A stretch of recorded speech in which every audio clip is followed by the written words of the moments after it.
allons parler beauté. Pour la préhistoire ancienne, les cheveux ne sont que très rarement conservés sur les sites archéologiques. Mais les représentations lapidaires nous donnent une petite idée de ce que pouvait être la mode capillaire pendant le Paléolithique supérieur. La Vénus de Brassempouy ou encore celle de Willendorf nous montrent que l'ornementation de la tête était importante, soit par la réalisation de tresses, soit par le port de bonnets brodés. On sait que de tels bonnets étaient également portés par des adolescents, comme l'atteste cette sépulture dans la grotte des enfants sur le site italien de Balzirossi. Et ces parures étaient également portées par des hommes, comme le prouve la sépulture de l'homme de Menton. En parlant de Menton, un étudiant m'a récemment demandé de quand datait le tout premier rasoir de l'humanité et si les hommes préhistoriques étaient tous des barbus. Katzmann a procédé à un inventaire des figures masculines adultes du Paléolithique et il a souligné que nombreux étaient ceux dont le visage était manifestement rasé. Aucun rasoir n'a été fermement reconnu pour cette période chronologique, mais de simples éclats en obsidienne pourraient très bien avoir rempli cette fonction. Pour l'âge du bronze, on connaît en revanche beaucoup de rasoirs puisque ceux-ci étaient déposés dans les sépultures de guerriers. Plus que de simples accessoires d'hygiène quotidienne, ces rasoirs précieux participaient à l'affichage social de l'homme influent.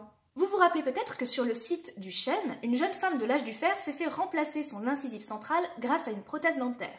Ce n'est pas la seule opération esthétique opérée sur les dents puisque des inclusions de pierres semi-précieuses se faisaient sur des dents saines dans le monde mésoaméricain pendant la période classique. Et une femme du site de Teotihuacan a même été retrouvée avec une prothèse en jade.